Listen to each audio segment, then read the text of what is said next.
ദിലീപേട്ട അതുപോലെ ഈ സിനിമയെ കുറിച്ചുള്ള പ്രകോപനത്തിൽ ഒരു ഡയലോഗ് ഉണ്ട്. അതായത് നിങ്ങളുടെ അഭിപ്രായം നിങ്ങളുടേതായിരിക്കണം, മറ്റൊരാളുടേതാവരുത് എന്നുള്ളത്. ശരിക്കും സോഷ്യൽ മീഡിയയിലുള്ള ഒരാൾക്കും പ്രൈവസി ഇല്ല എന്ന് പറഞ്ഞല്ലോ, അത് തന്നെയാണോ ആ ഒരു ഡയലോഗ് ഇച്ചിരി ഇമോഷണലി അത് പറയാനൊരു കാരണം?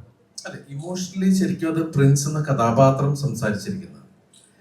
ഈ സിനിമയ്ക്ക് ഉള്ളൊരു വലിയ പ്രസക്തി എന്ന് പറഞ്ഞാൽ ഇത് ഇന്നത്തെ അവസ്ഥകളിൽ അല്ലെങ്കിൽ ആനുകാലിക സംഭവവുമായി ബന്ധപ്പെട്ട ഒരു വലിയ വിഷയത്തെയാണ് ശരിക്കും പറഞ്ഞ ഈ കൊച്ചു സിനിമ എടുത്തു വെച്ചിരിക്കുന്നത്. നമ്മളുടെ എല്ലാവരുടെയും ലൈഫിനെ, കാരണം നമ്മളെല്ലാവരും ഇന്ന് ശരിക്കും പറഞ്ഞിട്ടുണ്ടെങ്കിൽ സോഷ്യൽ മീഡിയയിൽ എനിക്ക് തോന്നുന്നു 95-99% ആൾക്കാരും അതിൽ സജീവമാണ്, അല്ലേ? അപ്പൊ അതിൽ എടുത്തു വെക്കുന്ന അഭിപ്രായങ്ങൾ സത്യസന്ധമാണ്. എല്ലാവർക്കും അഭിപ്രായങ്ങളുണ്ട്. ആ അഭിപ്രായങ്ങൾ നമ്മൾ പറയുമ്പോൾ നമ്മളുടെ അഭിപ്രായമാണ്. അത് വേറൊക്കെ അടിച്ചേൽപ്പിക്കുക എന്ന് പറയുന്നത് ശരിയല്ല. കാരണം അത് ഒരാൾ ഒരു കാര്യം പറഞ്ഞാൽ അത് തന്നെയാണെന്ന് അങ്ങനെയല്ല. ഇപ്പൊ ഇവിടെ ഇരിക്കുന്ന എല്ലാവർക്കും വിഭിന്ന അഭിപ്രായങ്ങൾ ഉണ്ടാവും ഒരു കാര്യങ്ങളെ കുറിച്ച്, ഒരു കാര്യത്തെ കുറിച്ചിട്ട്. അപ്പൊ അതുപോലെ തന്നെ പക്ഷെ ഈ ഒരു സിനിമ ഗംഭീര വിജയമാക്കുന്നത് അതിലെ എല്ലാവരുടെ ടേസ്റ്റും എല്ലാവരുടെ അഭിപ്രായവും എല്ലാം ഒരേ പോയിന്റിലേക്ക് വരുമ്പോഴാണ് സൂപ്പറായിട്ട് കേട്ടോ, ഗംഭീരമായിട്ട് കേട്ടോ, നല്ലതാണെന്ന് പറയുന്നത്. കാരണം ഇത് ശരിക്കും പറഞ്ഞാൽ ഒരു ഭക്ഷണം പാചകം ചെയ്യുന്ന പോലെയാണ്. നമുക്ക് അറിഞ്ഞൂടെ ഇതിന്റെ ചേരുവകൾ നമ്മൾ ഉദ്ദേശിച്ചിടുന്നു, പക്ഷെ അത് ഭയങ്കര ടേസ്റ്റ് ആവുന്നു എന്ന് പറയുന്നത് പോലെ തന്നെയാണ് സിനിമയും.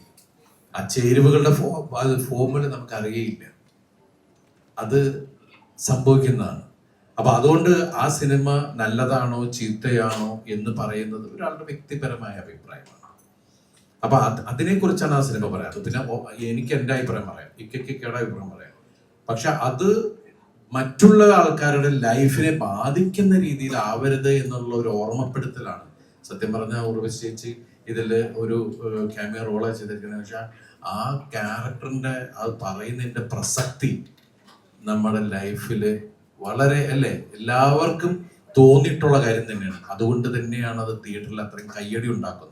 അത് അതുപോലെ വാല്യൂ ഉള്ള, ഇന്ന് നമ്മളുടെ എനിക്ക് തോന്നുന്നു നമ്മളുടെ ഇത്രയും കാലത്തെ സിനിമാ ജീവിതത്തിൽ നമുക്ക് ഒരിക്കലും മറക്കാൻ പറ്റാത്ത നമ്മുടെ മലയാള സിനിമയുടെ, അത് ഇന്ത്യൻ സിനിമയുടെ ചരിത്രത്തിൽ എടുത്തു പറയേണ്ട ഒരു നായികയാണ് അത് സംസാരിക്കുന്നത്. അത്രയും വാല്യുബിൾ ആയിട്ടുള്ള ഒരാളായിരിക്കണം ആ വേഷം ചെയ്യേണ്ടത് എന്നുള്ളതിന്റെ അടിസ്ഥാനത്തിലാണ് അത് വന്നു നിന്നത് ഉർവശി ചേച്ചിയിലാണ്. ഞങ്ങൾക്ക് വേറൊരു മുഖം ഞങ്ങളുടെ മുമ്പിൽ വന്നില്ല. ഞങ്ങൾ ഉർവശി ചേച്ചിയുടെ അടുത്താണ് പോയിട്ട് ചേച്ചി വേഷമൊന്നും ചെയ്യണം, കാരണം ഈ സിനിമയ്ക്ക് ചേച്ചിന് ആവശ്യമാണ്. ചേച്ചിക്ക് ചിലപ്പോൾ ഈ സിനിമ ആവശ്യമില്ലായിരിക്കും, പക്ഷെ ഈ സിനിമയിൽ ഈ കാര്യം പറയേണ്ടത് ചേച്ചിയായിരിക്കും. കാരണം ഇപ്പൊ നമ്മൾ സംസാരിക്കുന്ന മീഡിയ സുഹൃത്തുക്കളോടാണ്. നിങ്ങൾക്ക് പോലും അതിനോട് ദേഷ്യം തോന്നിയില്ല. അപ്പൊ നിങ്ങളെല്ലാവരും ഓരോ ദിവസവും ക്യാമറയും മൈക്കുമായിട്ട് ഇറങ്ങുമ്പോൾ നിങ്ങൾ എത്ര പ്രഷറിലാണെന്ന് നമുക്കറിയാം. നിങ്ങളുടെ ടോപ്പ് ബോഡീസിൽ നിന്ന് നിങ്ങൾക്ക് കിട്ടുന്ന പ്രഷർ. അതുകൊണ്ടാണ് നമ്മൾക്ക് നിങ്ങളോട് ശത്രുതയോ അല്ലെങ്കിൽ നിങ്ങളോട് പരിഭവമൊന്നുമില്ല. സങ്കടമുണ്ട്, അത് വേറെ വിഷയം. പക്ഷെ നിങ്ങളുടെ വിഷയങ്ങൾ, ഞാൻ നിങ്ങളിൽ ഒരാളെ പോലെ അഭിനയിച്ചൊരു സിനിമയാണ് സ്വന്തം ലേഖകൻ എന്ന് പറഞ്ഞ സൊല്ലെ എന്ന് പറഞ്ഞ ചിത്രം. ആ സിനിമ ചെയ്യുമ്പോൾ ഒരു പത്രപ്രവർത്തകനോ ഒരു മാധ്യമ സുഹൃത്തോ എത്രത്തോളം അവനവന്റെ ലൈഫിൽ എടുക്കുന്ന സ്ട്രെസ്സും സ്ട്രെയിനും, നിങ്ങൾ എല്ലാവരും ഡിപ്രഷനിലാണെന്ന് നമുക്ക് പറയാൻ പറ്റും. കാരണം നിങ്ങൾക്ക് സത്യസന്ധമായി പറഞ്ഞാൽ രാവിലെ നിങ്ങൾ ജോലിക്ക് ഇറങ്ങുമ്പോൾ മുതൽ വൈകുന്നേരം വരെ നിങ്ങൾക്ക് നിങ്ങളുടെ കുടുംബത്തിലെ കാര്യം പോലും മര്യാദയ്ക്ക് നോക്കാൻ പറ്റുന്നില്ല. ശരിയല്ലേ? അങ്ങനെ ഒരുപാട് പ്രഷറിലൂടെയാണ് എല്ലാവരും പോയിക്കൊണ്ടിരിക്കുന്നത്. പക്ഷെ ഈ പറയുമ്പോൾ നമ്മൾ എന്തിലേക്ക് പോകുമ്പോഴും അതിന്റെ സത്യം എന്താണ് എന്നൊന്ന് അറിയണേ എന്നുള്ളത് വെച്ചാൽ ഇതിന്റെ അറ്റത്തും വേറൊരാളുടെ ജീവിതമുണ്ട്, വേറൊരാളുടെ കുടുംബമുണ്ട് എന്നുള്ളതാണ്.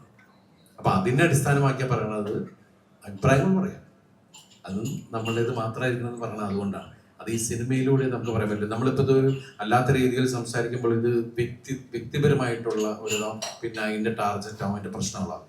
ഇത് സംസാരിച്ചിരിക്കുന്നത് ഈ സിനിമയിലെ ഈ കഥയിലെ കഥാപാത്രമാണ്.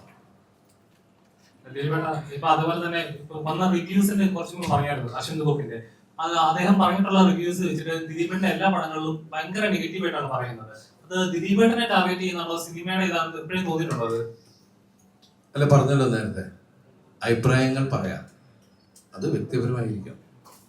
അല്ലാതെ അത് ശരിക്കും പറഞ്ഞാൽ നമ്മളെല്ലാവരോടും പറയുന്നത്, നമ്മൾ ഒരു കാര്യം നമ്മൾക്ക് വേണം തോന്നുക അല്ലെങ്കിൽ കാണണം തോന്നുക കഴിക്കണം തോന്നുക അത് ഫീൽ ചെയ്യണം തോന്നുക എന്നുള്ളത് നമ്മളുടെ സെൻസ് കളയരുത്. നമ്മൾ ഇത്രയും കാലം സിനിമകൾ കണ്ടും നമ്മൾ ഒരുപാട് ഹിറ്റുകൾ നമ്മളുടെ സീനിയർ ആക്ടേഴ്സിന്റെ ആണെങ്കിലും നമ്മുടെയൊക്കെ ആണെങ്കിലും ഹിറ്റുകൾ ശരിക്കും പറഞ്ഞാൽ സോഷ്യൽ മീഡിയ സജീവമാവുന്നതിന് മുമ്പേ നമ്മളെല്ലാവരും ഈ സിനിമകൾ കാണുന്നത്, നമ്മൾ ആ സിനിമ കാണണമെന്ന് ആഗ്രഹിക്കുന്നത് എല്ലാം ഈ റേറ്റിംഗ് നോക്കിയിട്ടോ റിവ്യൂസ് നോക്കിയിട്ടോ ആയിരുന്നില്ല. അന്ന് നമ്മൾക്ക് എന്ത് സെലക്ട് ചെയ്യണം എന്നുള്ള കപ്പാസിറ്റി നമുക്കുണ്ട്. ഇപ്പോൾ ആ കപ്പാസിറ്റി നമ്മൾ മനഃപൂർവ്വം ഭയങ്കര ഫാസ്റ്റ് ആയിട്ടുള്ള ലൈഫിൽ നമ്മളത് കട്ട് ഓഫ് ചെയ്യാൻ ശ്രമിക്കുകയാണ്. പക്ഷെ അത് നമുക്ക് വളരെ കേടാണ് സംഭവിച്ചുകൊണ്ടിരിക്കുന്നത്. നമ്മൾക്ക് നമ്മുടെ ഒരു വ്യക്തിത്വം, നമ്മൾക്ക് ഒരു കാര്യത്തെക്കുറിച്ച് പറയാനുള്ള അറിയാനുള്ള ആ അവസ്ഥകൾ അല്ലെങ്കിൽ ആ അവസരം നമ്മൾ തന്നെ നമ്മൾക്ക് ഇല്ലാണ്ടാക്കുകയാണ്. അതുകൊണ്ട് എല്ലാം കേൾക്കാം, എല്ലാം കാണാം, പക്ഷെ എടുക്കുന്ന തീരുമാനം അത് നമ്മളുടേത് മാത്രമായിരിക്കണം. അതിൻ്റെ മാസ്റ്റർ നമ്മളായിരിക്കണം, നമ്മളുടെ ബോസ് നമ്മളായിരിക്കണം. അത് വേറൊരാളെ ഏൽപ്പിച്ചു കഴിഞ്ഞാൽ നമ്മൾക്ക് പലപ്പോഴും പല സിനിമകൾ കണ്ടു കഴിഞ്ഞിട്ട് ഞങ്ങൾ റിവ്യൂ കണ്ടിരുന്നു, അതിൽ അന്ന് മോശമായിട്ടാണ് കണ്ടത്, അതുകൊണ്ട് ഞങ്ങൾ ആ സിനിമ കണ്ടില്ല. ടി വിയിലും വന്ന് കണ്ടപ്പോൾ ഒയ്യോ ഈ സിനിമയാണല്ലോ നമുക്ക് നഷ്ടമായത് തിയേറ്ററിൽ. എന്തിനാ അങ്ങനെ പറയുന്നത്? നമ്മൾക്ക് സമയമുള്ളപ്പോൾ ഇന്ന് നമുക്ക് ഉള്ള ഏറ്റവും എന്റർടൈൻമെന്റ് നമ്മുടെ കയ്യിലുള്ളത് സിനിമയാണ്. നമ്മൾ ശരിക്കും പറഞ്ഞാൽ നമ്മുടെ ഫാസ്റ്റ് ലൈഫിൽ എല്ലാവർക്കും 2.5 മണിക്കൂർ എന്ന് പറഞ്ഞാൽ അത്രയും വിലയുള്ളതാണ്. ആ വിലയുള്ള സമയം നമ്മൾ കൊണ്ടുപോയി നമ്മളവിടെ ഉണ്ടാക്കുന്നുണ്ടെങ്കിൽ, നമ്മുടെ തിയേറ്ററിൽ ഇൻവെസ്റ്റ് ചെയ്യുന്നുണ്ടെങ്കിൽ നമ്മൾക്ക് ആ സെൻസ് ഉണ്ടാവണം, ഇത് നമുക്ക് കാണണം. അതാണ് അത്. വേറെ ആളെ ഞാൻ ആരെ മോശമാവുന്നില്ല, കാരണം ഇന്ന് ഇത് ജോലിയുടെ ഭാഗമാണ്, അത് അവരുടെ ജോലിയാണ്. കാരണം അവർക്ക് അതിൽ നിന്ന് വരുമാനമുണ്ട്. അത് ചിലപ്പോൾ ഈ ഏറ്റവും കൂടുതൽ ഇന്നത്തെ ഒരു അവസ്ഥയിൽ ലോകത്തിൽ തന്നെ ഏറ്റവും നെഗറ്റീവ് പബ്ലിസിറ്റിയാണ് ടക്ക് എന്ന് പറഞ്ഞ് ക്യാച്ച് ചെയ്യാവുന്നത്. അപ്പൊ അതുകൊണ്ട് ആ രീതിക്ക് പോകും. പക്ഷെ നമ്മൾ ആസ്വാദകര് നമ്മൾ ചെയ്യേണ്ടത് നമ്മളുടെ ആ സെൻസ് നമ്മൾ കളയരുത്. റിവ്യൂസ് കാണാം, റിവ്യൂസ് കേൾക്കാം, റേറ്റിംഗ് കാണാം, എല്ലാം. പക്ഷെ ഏതൊരാളുടെ സിനിമ കാണുമ്പോൾ അതിന്റെ പിന്നിൽ, ആ സിനിമ ഉണ്ടാക്കുന്നതിന്റെ പിന്നിൽ 12,000 കുടുംബങ്ങളാണ്. അതിൽ നിന്ന് നിങ്ങൾ കൊടുക്കുന്ന 100 രൂപ, നിങ്ങൾ എത്ര രൂപ വെറുതെ കളയുന്നുണ്ട്? അതിൽ നിന്ന് ഒരു 100 രൂപ 150 രൂപ നിങ്ങൾ കൊടുക്കുമ്പോൾ അതിന്റെ പിന്നിൽ ഒരുപാട് കുടുംബങ്ങൾ ജീവിക്കുന്നുണ്ട്. അത് വലിയൊരു കാര്യമാണ്. നിങ്ങൾ അറിയാതെ നിങ്ങൾ ചെയ്യുന്ന ചാരിറ്റിയാണ് സത്യം പറഞ്ഞാൽ. അങ്ങനെ നിങ്ങൾക്ക് എടുക്കാം, അങ്ങനെയായിട്ട് കണ്ടുകൂടി, അങ്ങനെയും കാണാം. നമ്മൾ എങ്ങനെ ഒരു വിഷയത്തെ എങ്ങനെ കാണുന്നു എന്നുള്ളതിനെ കുറിച്ചിട്ടാണ്. എല്ലാവരും പോസിറ്റീവായിട്ട് ചിന്തിക്കുകയാണ്. നമുക്ക് എന്താ പറയാ, അതിന്റെ നന്മ എല്ലാവരിലും ഉണ്ടാവും. നമ്മൾ എന്തിനാ നെഗറ്റിവിറ്റി പേറിക്കൊണ്ട് നടക്കണം? അല്ല, ഒരാളെ മോശമായിട്ട് ഞാൻ എൻ്റെ ലൈഫിൽ ഇന്നേ വരെ ഒരു പ്രോഡക്റ്റ് കണ്ടിട്ട് ഡിസ്ലൈക്ക് ആയിരിക്കുകയോ ഞാൻ ഒരാളെ കുറിച്ച് മോശമായിട്ട് ഒരു വേർഡ് എഴുതി കുറിച്ചിട്ടോ ഇല്ല. എന്നിട്ട് എനിക്കൊരാളുടെ കാര്യങ്ങൾ ഇഷ്ടമല്ലെങ്കിൽ ഞാൻ അയാളോട് വ്യക്തിപരമായി പറയും, ഇതെന്താ ഇങ്ങനെ, അങ്ങനെ ചെയ്യല്ലേ കേട്ടോ, അല്ലെ ഇത് മോശം കേട്ടോ, എനിക്കൊന്നും കറക്റ്റ് ചെയ്തൂടെ. അത് ഞാൻ ഉടനെ പോയി അതിനോട് പറയേണ്ട കാര്യമില്ല. എനിക്ക് അറിയാവുന്ന വ്യക്തി തന്നെ പറയും, അല്ലേ ഉണ്ടായിരിക്കും. ഇത് എന്റെ വ്യക്തിപരമായ അഭിപ്രായം കേട്ടോ.